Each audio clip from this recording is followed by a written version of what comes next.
Hi everyone, मेरा नाम है अहमद और आज मैं जा रहा हूँ वियतनाम। तो जो मेरी ट्रैवल आइटनरी है उसमें मैं 3 देश कवर करने वाला हूँ। पहला है वियतनाम, दूसरा है लाओस और तीसरा है कंबोडिया या थाईलैंड। ये डिपेंड करता है कि मेरे पास कितने पैसे और टाइम बचता है।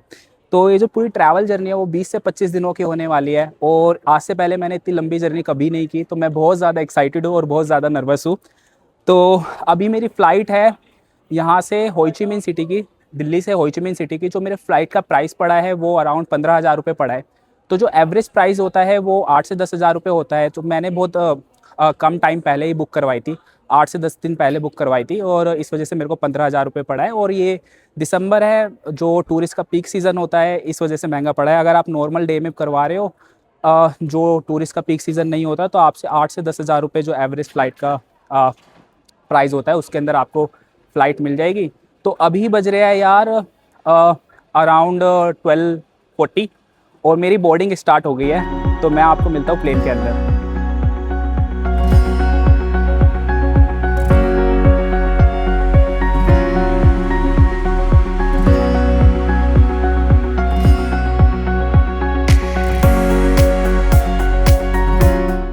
तो स्वागत है आप सभी का हो ची मिन्ह एयरपोर्ट पे। हम लैंड कर चुके हैं। मैं यहाँ पे लैंड करा था वियतनाम के 8 बजे है। वो इंडिया से 1.5 घंटा आगे है।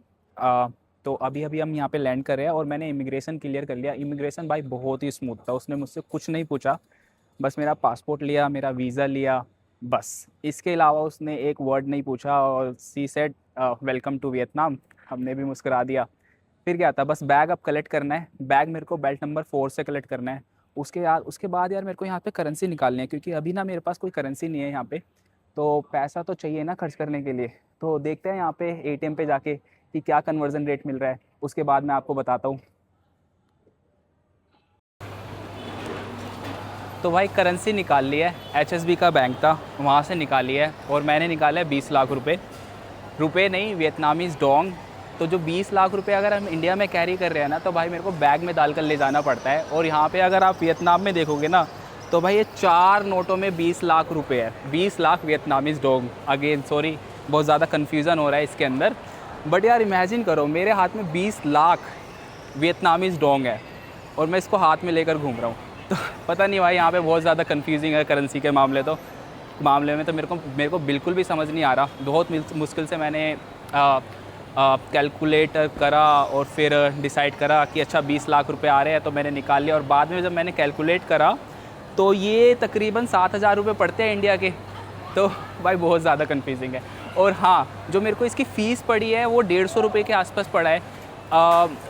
एटीएम ने एक फ़िक्स फ़ीस दिखा रहा था 150 रुपये इंडिया के। तो मैंने कहा चलो भाई निकाल लेते हैं, क्योंकि काफ़ी लेट हो रहा है। मेरे को यहाँ पे रात के 10 बज चुके हैं। अभी मेरे को सिटी सेंटर भी जाना है, फिर बाकी देखते हैं आगे क्या करते हैं। टैक्सी ले ली है। तो सबसे पहले तो ट्राई करा था कि शटल मिल जाए, बट जो शटल है वो होइचिमिन एयरपोर्ट पे 5 बजे तक या 7 बजे तक चलती है और अभी बज रहे थे 10। तो तो ग्रैब से हमने टैक्सी बुक करवा ली और जो टैक्सी का प्राइस पड़ा है वो इंडिया के 450 रुपये के आसपास है। अगर हम शटल लेते तो वो 100 रुपये के आसपास पड़ता। जो डिस्टेंस है एयरपोर्ट से सिटी सेंटर का वो 7 से 8 किलोमीटर है। थोड़ा एक्सपेंसिव है, क्योंकि 7 से 8 किलोमीटर के लिए हम 450 रुपये पे कर रहे हैं, वो भी वियतनाम के अंदर। तो थोड़ा तो एक्सपेंसिव है, बट ठीक है यार, बहुत ज़्यादा थक गए थे। अब होटल जाना है और वहाँ पे रेस्ट करेगी। गुड मॉर्निंग दोस्तों, स्वागत है आप सभी का हो ची मिन्ह सिटी से। तो कल मैं हॉस्टल पहुंचा था 10:30 बजे के आसपास। बहुत ज़्यादा थक गया था तो बाहर गया नहीं, तो हॉस्टल से ही मैंने सिम ले ली थी। तो मुझे सिम जो पड़ी है वो 150 रुपये की पड़ी है 10 दिन के लिए। जो उसके अंदर ट्रैवल पैक है वो जो उसमें डेटा पैक है वो 5 GB पर डे के हिसाब से, और वो 10 दिन के लिए मेरे को मिली है। और जो उसका कॉस्ट पड़ी है वो 150 रुपये है। तो अब भी यार मैं अभी अभी उठा था, तो अब सोचा चलो थोड़ा ब्रेकफास्ट कर लेते हैं, क्योंकि बहुत ज़्यादा भूख लग रही है, बहुत ही ज़्यादा भूख लग रही है। तो मैंने सुना है वियतनाम कॉफ़ी के लिए बहुत ज़्यादा फेमस है। तो एक कॉफ़ी पीते हैं और खाने के लिए कुछ ढूंढते हैं और फिर उसके बाद सिटी को एक्सप्लोर करने चलेंगे।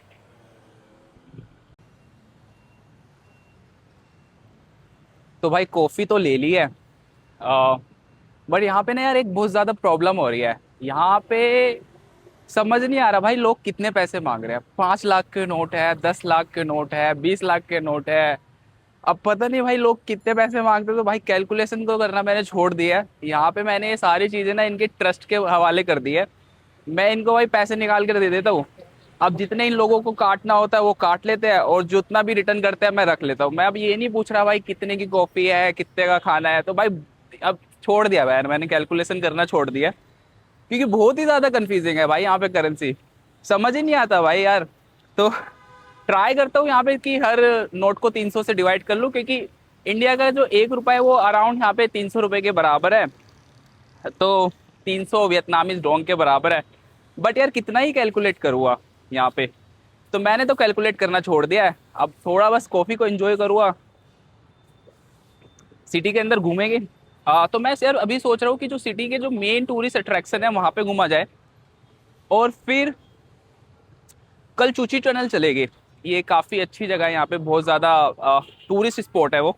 तो कल वहाँ चलेंगे। आज तो मैं सोच रहा हूँ कि जो सिटी के जो मेन मेन टूरिस्ट अट्रैक्शन है जो आसपास है उनको एक्सप्लोर किया जाए।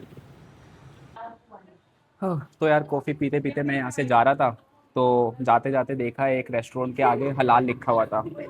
तो हलाल रेस्टोरेंट देख के मैंने कहा वाह, यहाँ पे हलाल फूड चिकन मिल रहा है तो ट्राई तो करना बनता है। हलाल खाने का रीज़न ये है कि भाई घर वाले अलाउ करते हैं, मम्मी खुश हो जाएगी कि मैंने वियतनाम आके हलाल गोश्त खाया है। तो जो मैंने ऑर्डर करा है वो ये ऑर्डर करा है यहाँ पे चिकन राइस, और ये कुछ तो सॉस है, पता नहीं क्या है। बट अच्छा लग रहा है भाई, लेग पीस सर्व करा है इन्होंने। और जो इसका प्राइस पड़ा है वो पड़ा है मेरे को 1 लाख डोंग। तो अगर आप उसको इंडिया में कन्वर्ट करोगे तो अराउंड 300 के आसपास आता है। तो ठीक है यार, लंच इसको बोल लो या ब्रंच बोल लो, बहुत तेज भूख लग रही थी, अब कुछ खाने को मिलेगा सुबह से, अब खा रहा हूँ भाई मैं। तो ठीक है, खा के मिलते हैं।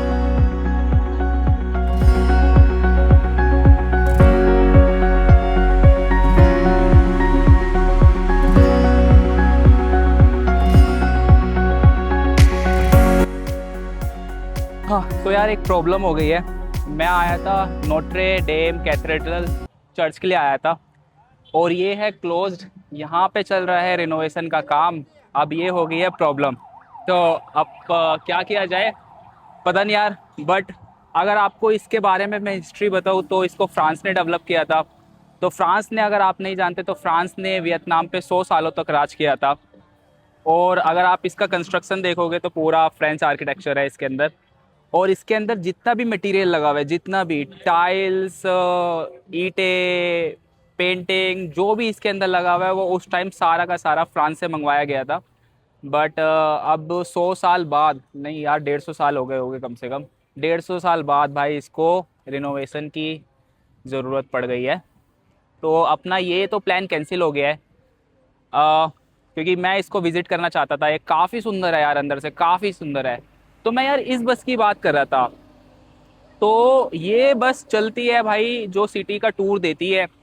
मैंने अभी ये बस नहीं ली क्योंकि जो मेरे हॉस्टल से सारी की सारी चीज़ें बहुत ज़्यादा नियर बाय है।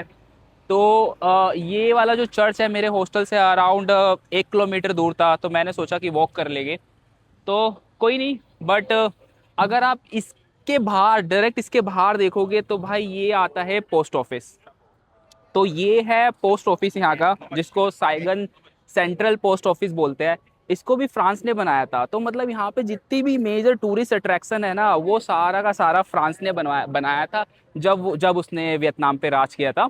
तो तो ये भी उसी टाइम, मतलब ये भी कम से कम 150 साल पुराना है। और ये इसका खास बात यह है कि आज भी ये वर्किंग कंडीशन में है।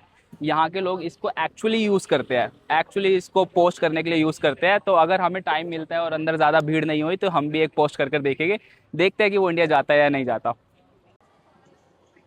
तो भाई अंदर से ना इन्होंने इसको पूरा टूरिस्ट अट्रैक्शन में कन्वर्ट कर दिया है। तो ये पूरा इसको इसको इस पूरी डेस्टिनेशन को मोनेटाइज कर दिया है। तो बहुत ज़्यादा क्राउड है यहाँ पे, बहुत ही ज़्यादा क्राउड है। बट यहाँ पे आप पोस्ट कर सकते हो, यहाँ पे आप शॉपिंग कर सकते हो। तो पूरा का पूरा इन्होंने इसको मोनेटाइज कर दिया है। तो प्रॉब्लम यही होती है कि अगर आप टूरिस्ट डेस्टिनेशन को ज़्यादा मोनेटाइज कर दो ना तो उसका जो एक एक्चुअल जो फील होता है वो ख़त्म हो जाता है। बहुत ज़्यादा क्राउड हो गया है और इतना खास नहीं है कि इसको मैं आपको रिकमेंड करूँ कि आपको विज़िट करना चाहिए। क्योंकि अगर आप देखोगे यहाँ पे, देखो यार, शॉप्स खोल दिया, टूरिस्ट की दुकानें खोल दी है, मतलब वही शॉपिंग करने के लिए दुकानें खोल दिया है, और इतना बस यहाँ पे भीड़ है, ज़्यादा तो कुछ है नहीं इसके अंदर। हाँ बट यार हाँ बट अगर वही है भाई, अंग्रेज़ों को अगर ये जो बेवकूफ़ बनाते हैं लोग और उनको यहाँ पे भर भर कर लेकर आ जाते हैं, और उसी की वजह से ये चल रहा है। बट हाँ, यहाँ पे एंट्री जो है वो फ्री है, फ्री ऑफ चार्ज है। तो बट जो ये रिवेन्यू जनरेट कर रहे हैं वो इसी वजह से ही कर रहे हैं कि इन्होंने यहाँ पे जितना भी शॉप्स खोल दी है, आ, आप यहाँ पे आके शॉपिंग करो, तो इसी से ये रिवेन्यू जनरेट कर रहे हैं यहाँ। तो यार अब तो यार अभी हम जा रहे हैं इंडिपेंडेंस पैलेस। तो इंडिपेंडेंस पैलेस विजिट करने से पहले मैं आपको थोड़ा वियतनाम की हिस्ट्री बता दूँ, बहुत ही ज़्यादा इंटरेस्टिंग है। तो जो वियतनाम है ना, उस पर 1000 सालों तक यार चाइना ने राज करा था, तकरीबन 1000 सालों तक भाई चाइना ने राज करा था। फिर आ गए थे यहाँ पे फ्रांस, फ्रांस ने इस पे राज करा तकरीबन 100 सालों तक। आई थिंक 1850 से लेके 1954 तक फ्रांस ने राज करा था। तो यहाँ पे जितना भी मेजर कंस्ट्रक्शन है ना, वो फ्रांस ने ही कर रखा है। और इस पे जापान ने भी राज करा था। तो भाई जापान ने वियतनाम पे राज करा था, और जापान ने राज करा था शायद से 1940 से लेके 1945 तक, 5 सालों तक ही राज करा था। और उसने फ्रांस को भी अपने अंडर ही, मतलब ये वियतनाम में और जापान दोनों ने साथ राज करा था। मतलब राज तो बस जापान कर रहा था, और जो फ्रांस था उसके पपट, एज अ पपेट उसके लिए काम कर रहा था। तो जितना भी मिलिट्री कंट्रोल था वो जापान के पास था, और उसने फ्रांस को बोल दिया था कि जितना भी भाई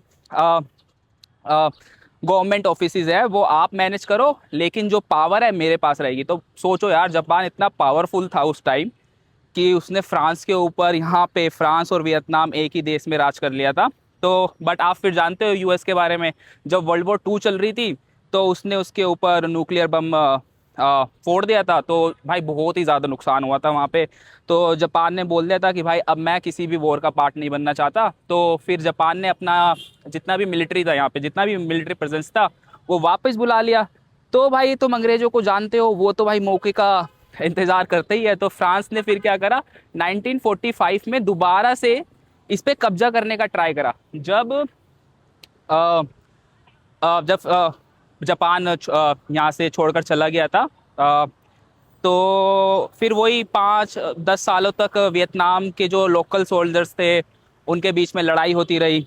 और आखिरकार वियतनाम ने 1954 में अपना आप को इंडिपेंडेंस डिक्लेयर कर दिया था। भाई शायद वहाँ पे लड़ाई हो गया, तो जो उसको आज़ादी मिल गई थी वो 1954 में मिल गई थी। तो यही है भाई। तो हाँ, इसके अंदर ना एक और इंटरेस्टिंग पिक्चर है कि यहाँ पे अमेरिका भी कूदता है, वो आपको मैं बाद में बताऊंगा क्योंकि बहुत लंबी स्टोरी है। अभी हम जा रहे हैं इंडिपेंडेंस पैलेस, तो देखते हैं उसका क्या स्टोरी है, फिर मैं आपको उसके बारे में बताता हूँ। तो भाई हम आ गए हैं इंडिपेंडेंस पैलेस। ये वियतनाम की हिस्ट्री में बहुत ही ज़्यादा फेमस है। अब क्यों फेमस है उसको जानने के लिए आपको इसकी हिस्ट्री सुननी पड़ेगी। इसको रीयूनिफिकेशन के नाम से भी जाना जाता है, रीयूनिफिकेशन पैलेस के नाम से भी जाना जाता है।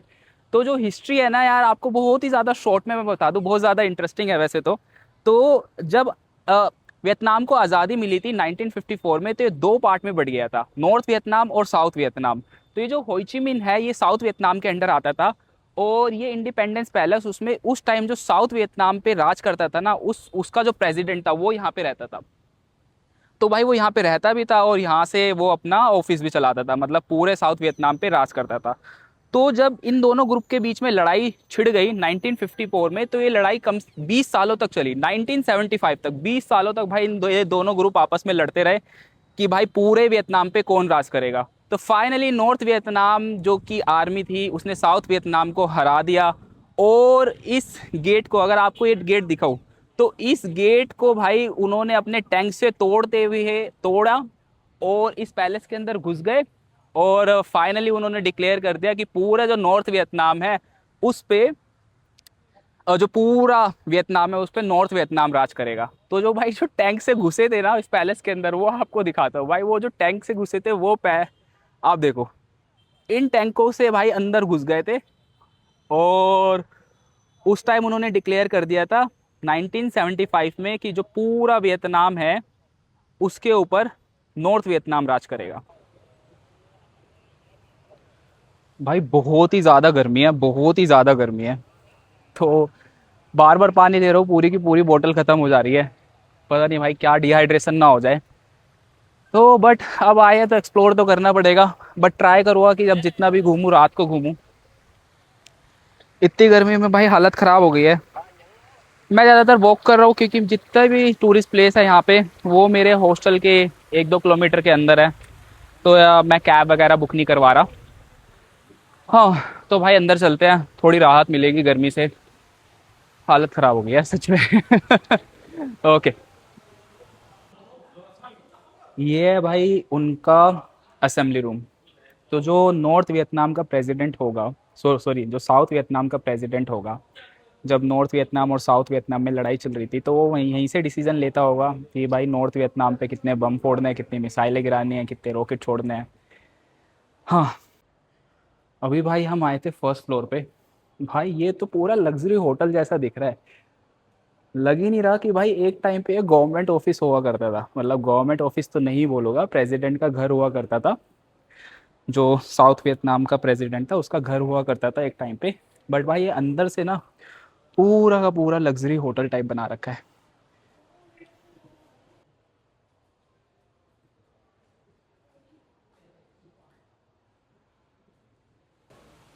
ये है भाई यहाँ पे बालकनी, यहाँ पे ज़्यादातर टूरिस्ट आते हैं। ये पूरा स्पॉट टूरिस्ट से भरा रहता है। और अगर आप मेरे पीछे देखोगे तो भाई ये सिटी सेंटर है, पूरा सिटी सेंटर है। यहाँ से मेन रोड दिखता है। तो अगर आप इसको ऐसे समझो तो ये भाई हमारे दिल्ली का ना सीपी है, कनॉट प्लेस है। बहुत ज़्यादा भीड़ रहती है। उस रोड पर चलकर देखेंगे कि वहाँ पे क्या क्या है। बट हाँ, यहाँ से भाई कुछ ऐसा व्यू दिखता है। आ,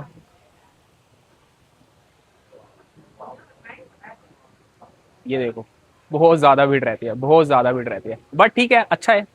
आपको आना चाहिए, एक बारी तो विजिट करना चाहिए। ये म्यूजियम बहुत अच्छा है, इंडिपेंडेंस पैलेस बहुत अच्छा है, आपको विजिट जरूर करना चाहिए अगर आपको हिस्ट्री में इंटरेस्ट है तो। भाई छत पे तो इन्होंने हेलीकॉप्टर उतार रखा है। ये मिलिट्री हेलीकॉप्टर हुआ करता था उस टाइम। इसको यूज़ करते थे नॉर्थ वियतनाम पे हमला करने के लिए। देखो भाई। तो भाई साहब मस्त लग रहा है भाई, लिटरली मस्त लग रहा है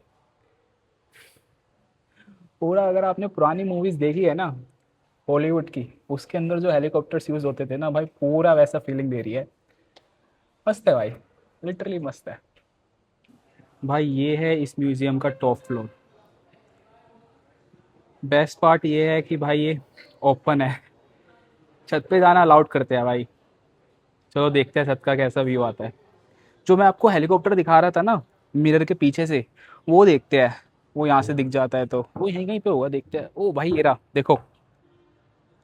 थोड़ा आपको जूम करके दिखा दो।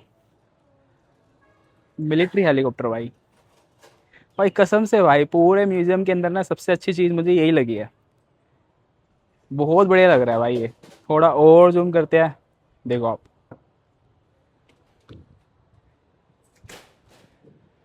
मस्त है भाई, मस्त है। अगर आप आते हो तो भाई ज़रूर इसको देखो, मेरे को तो बहुत मस्त लग रहा है ये। तो भाई बहुत ही बढ़िया शहर है भाई, बहुत ही सादा साफ सुथरा। इंडिया के मुकाबले तो भाई बहुत ही ज़्यादा साफ सुथरा है भाई, एकदम क्लीन सिटी है। और सबसे बढ़िया बात मेरे को इस सिटी की ये लगी है कि सारी की सारी घूमने की चीज़ें है ना, जो भी टूरिस्ट विजिट, जो भी टूरिस्ट से रिलेटेड चीज़ें हैं, वो सारा का ना सारा सिटी सेंटर के अंदर है। अभी आपको एक चीज़ और दिखाता हूँ भाई। मैं एक ना मेन पॉइंट पे आया सिटी सेंटर के। अगर आप मेरे ये देखोगे, अगर हम सुबह जो जिसकी मैं बात कर रहा था, अगर मेरे पीछे देखोगे तो ये अपना वो चर्च है जो हम विजिट नहीं कर पाए क्योंकि इसमें रिनोवेशन का काम हो रहा है। और उस साइड है अपना वो साइगन पोस्ट ऑफिस। और मैं बस अभी 500 मीटर दूर से आ रहा हूँ, जो हम अभी विजिट करा था इंडिपेंडेंस पैलेस। तो बस मैं वॉक कर रहा हूँ और हर चीज़ ना 500 मीटर 800 मीटर के डिस्टेंस के पे अवेलेबल है। तो यार मेरे को ये चीज़ बहुत अच्छी लगी कि जितना भी टूरिस्ट विजिट प्लेस है ना, वो सारा सारा नियर बाय है। ज़्यादा दूर नहीं जाना पड़ रहा, कोई कैब बुक नहीं करवाना पड़ रही। अभी मैं जा रहा हूँ ओपेरा हाउस, और ओपेरा हाउस भी यहाँ से सिर्फ 300 मीटर के डिस्टेंस पे है यार। मतलब बहुत ही ज़्यादा अच्छी कनेक्टिविटी है, बहुत ही सुंदर सिटी है। आप बस अपना बैग लीजिए और आप वॉक कर सकते हो, जितने भी मेजर टूरिस्ट प्लेस है उस पर आप बस वॉक कर सकते हो। बस आपको सिटी सेंटर के अंदर अपना होटल बुक करवाना है या हॉस्टल बुक करवाना है, और सारा का सारा जो मेजर टूरिस्ट अट्रैक्शन है वो सारा का सारा नियर बाय है, विद इन 1 किलोमीटर और 2 किलोमीटर। अगर आपको वॉक करना पसंद है तो मैं तो हाईली रिकमेंड करता हूँ आप वॉक करो, क्योंकि भाई बहुत ही सुंदर सिटी है, एकदम क्लीन सिटी है। तो अभी हम चलते हैं सीधा ओपेरा हाउस पे, तो शायद उसके बाद देखते हैं कि आगे क्या करना है। बट मस्ट विजिट हो chi minh सिटी, मेरे को बहुत अच्छी लगी यार, एकदम क्लीन सिटी। और आप सबको विजिट करना चाहिए। भाई मुझे लग ही नहीं रहा कि मैं वियतनाम में हूँ यार। देखो यार, डेवलपमेंट देखो आप इस सिटी का। भाई मेरे को मतलब डेवलप सिटी लग रही है भाई ये मेरे को ना, बहुत ही ज़्यादा खूबसूरत है भाई, बहुत ही ज़्यादा। मैं तो मेरे मेरे मेरे मतलब मैं सोच रहा था कि अ, मैं ये सोच रहा था कि जो वियतनाम होगा वो इतना ज़्यादा डेवलप नहीं है, नॉर्मली एरिया होगा। बट यहाँ पर आके भाई सब मेरा जो व्यू पॉइंट था इसके बारे में, वियतनाम हो chi minh सिटी के बारे में खासकर, भाई पूरा चेंज हो गया है। हर चीज़ बहुत डेवलप्ड है। मतलब मैंने इंडिया में ऐसी मार्केट नहीं देखी होगी, जो ऐसा जगह नहीं देखा होगा जहाँ पे हम ऐसे वॉक कर सकते हो, और इतना बढ़िया लग रहा है यार यहाँ पे वॉक करते हुए। ऐसा लग ही नहीं रहा कि भाई मैं एशिया की किसी कंट्री के अंदर ट्रैवल कर रहा हूँ, मेरे को ऐसा लग रहा है भाई मैं कहीं यूरोप की साइड आ गया हूँ, सच में यार। और जो वाइब है वो तो अलग ही है भाई इस सिटी की, बहुत सही सिटी है भाई। अब देखो यार, और यहाँ के लोग भी बहुत फ्रेंडली है यार, बहुत ज़्यादा फ्रेंडली है, बहुत ज़्यादा हेल्प करते हैं। कुछ मेरे को तो अच्छे लोग मिले हैं, कुछ खराब मिले हैं, मतलब बट ज़्यादातर अभी तक जितना भी एक्सपीरियंस रहा है वो बहुत ही अच्छा रहा है। बहुत ज़्यादा फ्रेंडली लोग हैं यहाँ के। भाई जो अभी हम खड़े हैं ना सिटी के अंदर, एकदम सेंटर पॉइंट पे खड़े हैं, हो chi minh सिटी के एकदम सेंटर पॉइंट पे खड़े हैं। मतलब आप चारों तरफ देखो यार, चारों तरफ देखो। अगर आप मेरे एकदम पीछे देखोगे ना तो ये ओपेरा हाउस है। तो इसको भी फ्रांस सरकार ने बनाया था जब वो यहाँ पे हो chi minh सिटी पे राज कर रहे थे। बट तो ओपेरा हाउस का वही कि जो इसका फ्रेंच सरकार ने बनाया था, तो जो इसका आर्किटेक्चर है वो पूरा यूरोपियन वाइब देता है, पूरा यूरोपियन से इंस्पायर है। तो अभी चलेंगे अंदर जाकर देखेंगे। बट आपको बस मैं एक नॉर्मली ऐसा टूर दे देता हूँ कि भाई मेरे को तो बहुत बढ़िया सिटी लग रही है यार, ये वाइब है यार यहाँ पे। इधर देखो भाई, सारी इसकी सारी लग्जरी गाड़ियाँ, ठीक है, सारी की सारी लग्जरी गाड़ियाँ। अब ये देखो आप, ठीक है, सारी लग्जरी गाड़ियाँ भाई यहाँ पे, ठीक है। और भाई बंदे ना यहाँ पे ओपेरा हाउस के सामने वही मॉडलिंग वगैरह की शूटिंग कर रहे हैं। और आपको दिखा दो, एक बंदी भाई बहुत देर से वॉक कर रही है, तो शायद से आप उसको वीडियो के कैमरे में कैप्चर कर लोगे। अभी देखना भाई, ये बंदी भाई आधे घंटे से वॉक कर रही है भाई। मैं इसका वेट कर रहा हूँ कि ये कब वॉक करना बंद करे तो मैं एक फोटो क्लिक कर लूँ यहाँ पे। बट ये वॉक करे जा रही है, करे जा रही है। तो पता नहीं भाई, बट हाँ बहुत हैपनिंग प्लेस है, बहुत बढ़िया प्लेस है यार ये। अभी जहाँ पे हम जा रहे हैं ना वो इंटरनेट पे बहुत ज़्यादा फेमस है, हो chi minh सिटी के अंदर है। मतलब यहाँ पे लोग आते हैं फ़ोटो खिंचवाने, वीडियोस बनवाने। तो बहुत ज़्यादा फेमस है, स्पेशली इंडिया के अंदर तो बहुत ज़्यादा फेमस है, आपको रील्स पे हर जगह दिखेगा। और उसके बारे में यार मैं क्या ही बताऊँ, एक जस्ट एक बिल्डिंग है, अभी मैं आपको दिखाई देता हूँ, क्या ही बताऊँ उसके बारे में। मेरे को तो कुछ ऐसा खास लगा नहीं, बट देखते हैं। तो अगर आप इसको देखोगे ना तो it just an apartment. And her floor पे ना कॉफी शॉप्स बना रखे हैं। बट यहाँ पे लोग भाई, इतनी ज्यादा भीड़ है कि यहाँ पे लोग फोटो खिंचवाने आ रखे हैं इसके लिए। इंटरनेट पे पता नहीं क्यों फेमस है ये जगह, मेरे को तो इसमें ऐसा कुछ खास दिखा नहीं। और हाँ, तो यार बट यहाँ पे ना पूरी बिल्डिंग के अंदर कॉफी शॉप्स है, पूरी बिल्डिंग के अंदर। अगर आप अच्छे से देख पाओ तो दिखा देता हूँ। अब कॉफी शॉप्स क्यों है, आप वियतनाम के किसी भी कोने में चले जाओ आपको कॉफी शॉप से मिलेगी। क्यों मिलेगी? क्योंकि भाई ये दुनिया का सेकंड नंबर पे आता है कॉफी प्रोड्यूस करने के लिए। भाई यहाँ पे बहुत ज़्यादा कॉफी उगाते हैं ये लोग। और अब क्वेश्चन आप लोगों के लिए, आप लोग बताओ कि दुनिया का कौन सा देश है जो फर्स्ट नंबर पे कॉफ़ी प्रोड्यूस करता है, या जो सबसे ज़्यादा कॉफ़ी प्रोड्यूस करता है। तो अगर आप लोगों ने सोच लिया तो इसका आंसर मैं ही बता देता हूँ, ब्राज़ील। तो ब्राज़ील जो है वो दुनिया का पहला देश है, पहले नंबर पे देश आता है जो कॉफ़ी सबसे ज़्यादा प्रोड्यूस करता है, उसके बाद वियतनाम आता है। तो इस वजह से यहाँ पे कॉफ़ी का बहुत ज़्यादा कल्चर है। बट अगर यार इतना ज़्यादा ही प्रोड्यूस करता है कॉफ़ी, तो यहाँ पे तो कॉफ़ी सस्ती होनी चाहिए। सुबह मैंने शायद जो कॉफ़ी पी थी उसका प्राइस 200 या 250 रुपये का होगा। मे बी मैंने जो कॉफ़ी पी थी वो कोई अच्छी सी शॉप्स लग रही थी, वहाँ से कॉफ़ी पी थी। बट ट्राई करेंगे कि किसी लोकल जगह पे जाके ट्राई करें, और वहाँ पर देखते हैं वहाँ पे कितना प्राइस मिलेगा।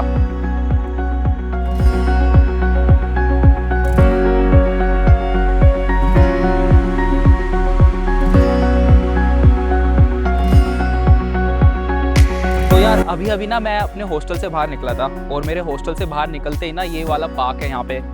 अब तो मैंने सोचा थोड़ा बहुत टाइम हो गया घूमते घूमते बाहर, थोड़ा पार्क के अंदर भी घूम लेते हैं, है ना। तो बट यहाँ पे आकर देखा ना मैंने, तो यहाँ पे ना भाई बहुत सारे लोग ना ये वाली गेम खेल रहे हैं। तो मेरे को नहीं पता इस गेम को क्या बोलते हैं, बट भाई देखने में ना बहुत मज़ा आता है भाई, बहुत मज़ा आता है। तो मैं इनसे पूछो अगर मेरे को ये खिलाएंगे तो, बट लग नहीं रहा यार खिलाएगा, क्योंकि मेरे को बिल्कुल खेलना नहीं आता, मेरे को पता भी नहीं है ये गेम है क्या। और दूसरी चीज़ मैंने यहाँ पे नोटिस करी कि यहाँ पे ना बहुत ज़्यादा लोग ना बैडमिंटन खेल रहे हैं। तो साउथ ईस्ट एशियन कंट्री है भाई ये, तो साउथ ईस्ट एशियन कंट्री में तो वैसे भी बैडमिंटन बहुत ज़्यादा फेमस है। तो अभी आपको दिखाता हूँ पूरा के पूरे ना यार, इस पार्क के अंदर ना कोर्ट बना रखे हैं, बैडमिंटन कोर्ट बना रखे हैं अलग से खेलने के लिए। और भाई प्रोफेशनल की तरह खेल रहे हैं, चाहे कितनी भी उम्र के लोग हो, लेकिन भाई वो पूरा का पूरा ना प्रोफेशनली खेल रहे हैं। तो मेरे को थोड़ा बहुत तो आता है बैडमिंटन खेलना, इंडिया में खेला था, बट इतना नहीं आता कि भाई इन लोगों के साथ मैं कम्पीट कर पाऊँ। तो भाई मैं इनको नोटिस कर रहा था, तो यार ये तो बहुत अच्छा खेलते हैं, चाहे कोई भी किसी भी उम्र के लोग हो, बट भाई बैडमिंटन बहुत ही अच्छा खेल रहे हैं, बहुत ही ज़बरदस्त खेल रहे हैं। तो अगर आप देख रहे हो तो सी सी बहुत सारे लोग बैडमिंटन खेल रहे हैं, पूरा का पूरा पार्क भरा हुआ है लोगों से। इस टाइम लोग बैडमिंटन खेलते हैं, वॉक कर रहे हैं यहाँ पे। तो काफ़ी अच्छा पार्क है यार, ये काफ़ी अच्छा पार्क है। अभी आपको और दिखाता हूँ आगे। तो अगर आप देखोगे तो ये सारे के सारे ना कोर्ट बना रखे हैं यहाँ पे, इतना ज़्यादा फेमस है कि पूरे पार्क के अंदर इन लोगों ने ना कोर्ट बना रखा है, बैडमिंटन कोर्ट बना रखा है यार। हमारे वहाँ पे तो अगर बैडमिंटन खेलना होता है तो आपको टर्फ बुक मतलब बैडमिंटन कोर्ट बुक करवा कर जाना पड़ता है, बट यहाँ पे free of cost, everything is free of cost. पहले से इन्होंने गवर्नमेंट में यहाँ पे बैडमिंटन कोर्ट बना रखा है, and everyone is just playing the badminton. So काफ़ी काफ़ी अच्छी कंट्री है यार ये। तो हाँ, तो इस साइड अगर आपको दिखाऊं तो इस मतलब पार्क से निकलते ही इस साइड जो है वो हमारा मेन मार्केट आ जाता है। तो जो नाइट मार्केट फेमस है होइचे मिन सिटी की, वो भी इधर ही है, और उसके साथ पार्क है। और जो मेरा हॉस्टल है वो बिल्कुल पार्क के अपोजिट है।